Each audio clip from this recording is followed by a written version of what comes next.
সাধারণ অর্থে মোটা দাগে খারাপ মানুষ হলো ওই ব্যক্তি যে ব্যক্তি আল্লাহ এবং তার রাসূল আলাইহিস সালাতু ওয়াস সালামের নির্দেশকে মানে না, সে হলো খারাপ মানুষ। এবং যে যতটা দূরে আল্লাহ এবং তার রাসূলের নির্দেশ থেকে সে তত বেশি খারাপ। কিন্তু এর ভিতরে আবার সবচেয়ে খারাপ, সবচেয়ে নিকৃষ্ট বলে একটা কথা আছে। খারাপ মানুষের ভিতরে আবার সবচেয়ে খারাপ মানুষ বলতে একটা কথা আছে, আর এটাই নবী সাল্লাল্লাহু আলাইহি ওয়াসাল্লাম বিভিন্ন হাদিসে ফুটে উঠেছে। সবচেয়ে খারাপ মানুষ, সবচেয়ে মন্দ লোক, সবচেয়ে নিকৃষ্ট ব্যক্তি হলেন ওই ব্যক্তি যে ব্যক্তি দ্বিমুখী, যার ভেতরে দ্বিমুখিতা আছে। এক একজনের সঙ্গে এক এক রূপে তিনি আবর্তিত হয়ে থাকেন। এই লোকটি হলো মানুষের মধ্যে সবচাইতে খারাপ মানুষ। সহিহ বুখারী এবং মুসলিমে আবু হুরায়রা রাদিয়াল্লাহু তাআলা আনহু থেকে বর্ণিত, নবী আলাইহিস সালাতু ওয়াস সালাম ইরশাদ করেছেন, ওয়া তাজিদুনা শাররান নাসি যাল ওয়াজহাইন, তোমরা মানুষদের ভিতরে সবচেয়ে খারাপ লোক দেখতে পাবা ওই লোকদেরকে যাদের দুইটা চেহারা, দুইটা মুখ, অর্থাৎ দুইটা রূপ আছে। আল্লাযী ইয়াতি হাউলা বিওয়াজহিন, যারা কিছু লোকের কাছে আসলে এক ধরনের রূপ ধারণ করে, আবার ওয়ায়াতি হাউলা বিওয়াজহিন, আবার তাদের বিপরীত বা বিরোধী বা ভিন্ন লোকদের কাছে গেলে ভিন্ন রূপে নিজেকে সেখানে প্রকাশ করে। চগলখোর কিসিমের মানুষ, মুনাফিক কিসিমের মানুষ, এর কাছে একরকম বলে, ওর কাছে গিয়ে আরেক রকম বলে, এর কাছে এসে একটা সাজে, ওর কাছে গিয়ে আরেকটা সাজে। এই মুনাফিকি, এই দ্বিচারিতা, এই চগলখড়ি, এই কপটতা, এই চরিত্র যার ভেতরে আছে সে হলো মানুষদের ভিতরে সবচেয়ে খারাপ মানুষ। আল্লাহ সুবহানাহু ওয়া তাআলা আমাদের সবাইকে হেফাজত করুন। অত্যন্ত নিকৃষ্ট এবং মন্দ একটি স্বভাব। এই স্বভাব কোনো কোনো ক্ষেত্রে মানুষকে কুফরি পর্যন্ত নিয়ে যায়। এই মুনাফিকি যদি দ্বীনের বিষয়ে হয় এবং নেফাকে ইতিকাদি হয়, নেফাকে আকবর হয়, তাহলে মানুষ কাফের পর্যন্ত হয়ে যায়। আর এমনি দুনিয়াবি কারণে যদি হয়, চারিত্রিক ত্রুটির অংশ হিসাবে, তাহলে সেক্ষেত্রে এই নেফাকি, এটা একাধারে মানুষকে প্রতারণা করা, ধোঁকা দেওয়া, মিথ্যা রূপ ধারণ করা, মানুষকে ক্ষতিগ্রস্ত করা, চগলখড়ি করা, মুনাফিকি করা, অনেকগুলো নিষিদ্ধ কর্ম এই একটি চরিত্রের ভিতরেই নিহিত আছে। এই জন্য সবার কাছে ভালো থাকার চেষ্টা, অথবা সবার কাছে গিয়ে তার গল্প বলা, তার বিরোধীর কাছে গিয়ে তার গল্প বলা, এই চগলখড়ি, দ্বিচারিতা বা মুনাফিকির চরিত্র আজকাল সমাজে প্রচুর পরিমাণে আছে। আমাদের সবার ভিতরে কম বেশ এই দুশ্চরিত্র আছে। আল্লাহ তাআলা আমাদের সবার চরিত্রকে সংশোধন করবার তৌফিক দান করুন।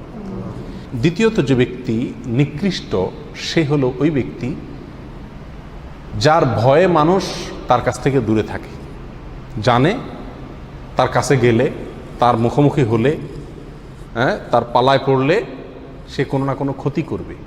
তার ক্ষতির ভয়ে তার থেকে মানুষ দূরে থাকে, তাকে অ্যাভয়েড করে চলে, তার থেকে মানুষ বেঁচে চলে।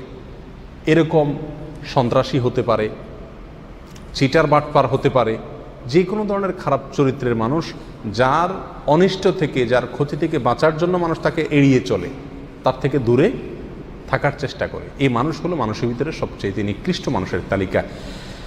এক্ষেত্রে সহিহ বুখারীর হাদিসে আসছে এবং মুসলিম হাদিসটি বর্ণিত হয়েছে। নবী আলাইহিস সালাতু ওয়াস সালাম ইরশাদ করেছেন, ইন্না শাররান নাসি ইনদাল্লাহি মানজিলাতান ইয়াউমাল কিয়ামা, কিয়ামতের দিন খারাপ মানুষের মধ্যে সবচেয়ে নিকৃষ্ট খারাপ মানুষ হবে আল্লাহর কাছে ওই ব্যক্তি, মান তারাকাহুন নাসু ইত্তিকা শাররিহ, যে ব্যক্তিকে মানুষ পরিহার করছে, ত্যাগ করছে, তার থেকে দূরে থাকে তার ক্ষতির ভয়ে।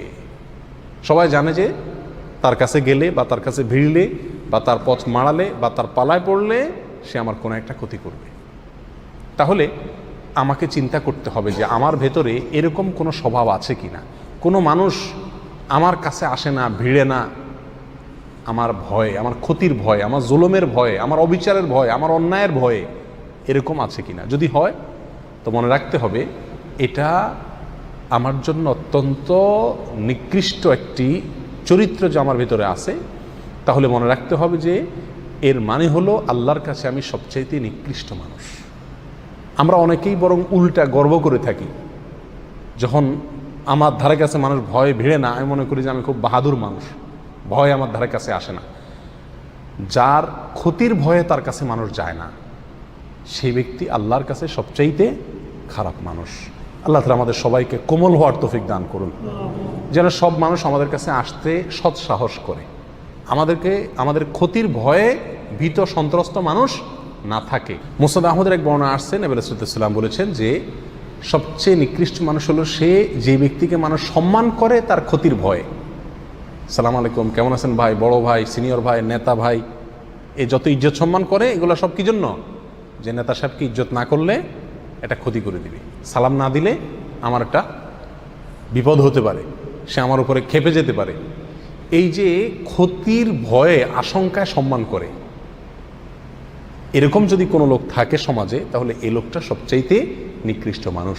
তাহলে দ্বিতীয় শ্রেণীর সবচাইতে নিকৃষ্ট মানুষ, এই দুইটা হাদিসে দুই রকম আসছে, দুইটাই প্রায় কাছাকাছি। একটা হলো ক্ষতির ভয়ে তার থেকে দূরে সরে, আরেকটা হলো ক্ষতির ভয়ে তাকে কি করে?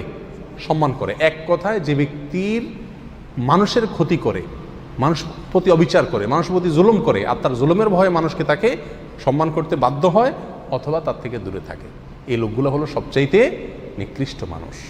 তৃতীয়ত সবচাইতে নিকৃষ্ট মানুষ সে যে ব্যক্তি কোরআন পড়ে, কোরআন অধ্যয়ন করে, কোরআন চর্চা করে, কোরআনের ইলম অর্জন করে, অথচ কোরআন যেসব বিষয়ে সতর্ক করেছে, সাবধান করেছে, ভয় দেখিয়েছে, সে বিষয়গুলো থেকে বেঁচে থাকে না।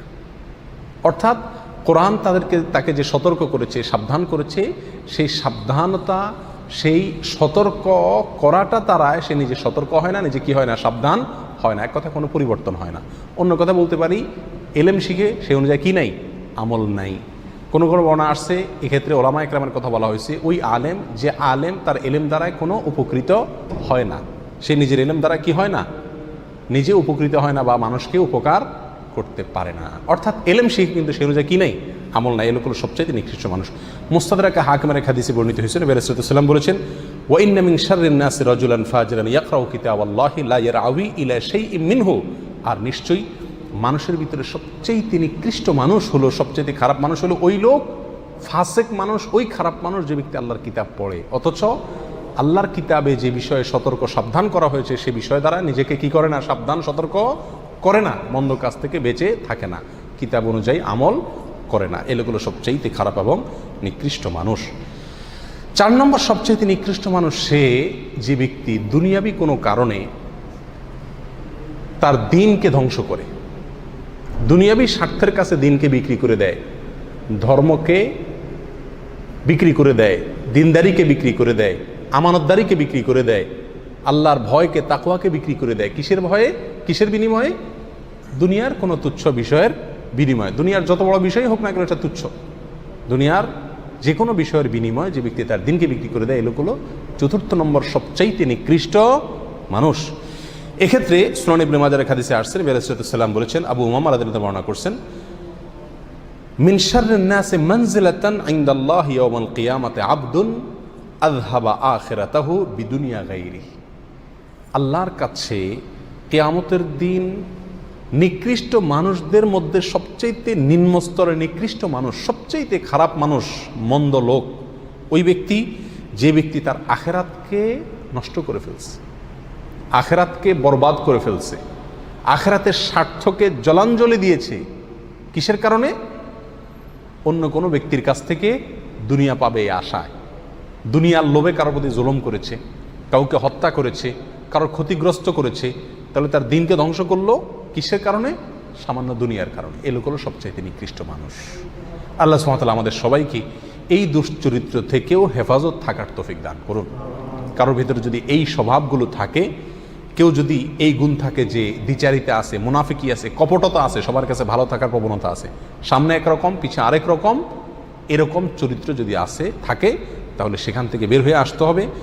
কেউ যদি এমন হয় যে তার ভয়ে মানুষ দূরে থাকে তার কাছ থেকে, তার ক্ষতির ভয়ে, অথবা তাকে সম্মান দেখায় তার ক্ষতির ভয়ে, তাহলে নিজেকে কোমল হৃদয়ের করতে হবে, কোমল আচরণের করতে হবে, যাতে করে মানুষ তার ক্ষতির ভয়ে তার থেকে দূরে না থাকে, আতঙ্কে না থাকে। তৃতীয়ত, আল্লাহর কালাম যদি আমরা পড়ি, শিখি, আলোচনা করি, জানি, চর্চা করি, তাহলে সেই কোরআনের যেসব আয়াতগুলো আমাদেরকে সাবধান করছে, আল্লাহর আযাবের ভয় দেখাচ্ছে, সেগুলোকে নিজের ভিতরে ধারণ করতে হবে এবং সেগুলোকে আমলে নিয়ে কোরআনের সতর্কতাকে গ্রহণ করে নিজে সতর্ক হইতে হবে, সাবধান হইতে হবে। এবং দুনিয়ার কোনো তুচ্ছ স্বার্থের কারণে কোনো মানুষকে ক্ষতি করা, জুলুম করা বা যে কোনোভাবে দিনকে জলাঞ্জলি দেওয়া, দিনকে বিক্রি করে দুনিয়া কামাই করা, এটা যাবে না। এটা যদি করা হয় তাহলে সেক্ষেত্রে আপনি আমিও কি হয়ে যাব? মন্দ এবং নিকৃষ্ট মানুষের তালিকাভুক্ত হয়ে যাব। আল্লাহ তাআলা আমাদের সবাইকে সবচেয়ে প্রিয়, সবচেয়ে শ্রেষ্ঠ, সবচেয়ে ভালো মানুষ হওয়ার তৌফিক দান করুন। আমাদের অন্য একটা আলোচনায় আমরা পেশ করেছিলাম কোরআন এবং হাদিসের আলোকে আল্লাহর কাছে সবচেয়ে প্রিয় মানুষ কারা, সবচেয়ে শ্রেষ্ঠ মানুষ কারা। সে আলোচনাটি শুনলে মোটামুটি বোঝা যাবে যে ভালো মানুষ, সবচেয়ে প্রিয় মানুষ হওয়ার জন্য আল্লাহর কাছে সবচেয়ে মর্যাদাবান মানুষ আল্লাহর কাছে হতে হলে কি কি চরিত্র দরকার, কি কি গুণ দরকার। আর এর বিপরীতে এই 4টি চরিত্র যদি থাকে তাহলে সবচাইতে নিকৃষ্ট এবং সবচাইতে মন্দ মানুষে আমরা কি হব? পরিণত হব। সবচেয়ে নিকৃষ্ট মানুষের এই উপাধি, এই তকমা থেকে বেঁচে থাকার জন্য চরিত্রকে সুন্দর করতে হবে। আমার দ্বারা কারোর কোনো ক্ষতি হবে না, এই বিষয়টি নিশ্চিত করতে হবে। আজ প্রত্যেকটা মানুষই আমরা অন্যকে মেরে নিজে বড় হওয়ার চেষ্টা করি। নবী আলাইহিস সালাম বলেছেন, আল মুসলিমু মান সালিম আল মুসলিমুনা মিন লিসানিহি ওয়া ইয়াদি। মুসলমান তো সেই ব্যক্তি যার হাত এবং মুখ দ্বারা অন্য মুসলমানরা সবাই কি থাকে? নিরাপদে থাকে। যার হাত মুখ দ্বারা অন্য কেউ নিরাপদে থাকে না, তার ভিতরে মুসলমানিত্ব পূর্ণ মাত্রায় নাই, সে নিকৃষ্ট মানুষ। আল্লাহ তাআলা আমাদের সবাইকে সবচেয়ে উৎকৃষ্ট মানুষ হওয়ার তৌফিক দান করুন। সবচেয়ে নিকৃষ্ট মানুষের যে নিকৃষ্টতম চরিত্রগুলো আছে সেগুলো থেকে আল্লাহ তাআলা আমাদের সবাইকে দূরে থাকার তৌফিক দান করুন। জাযাকুমুল্লাহ ওয়া আখিরু দাওয়ানা আলহামদুলিল্লাহি রাব্বিল আলামিন।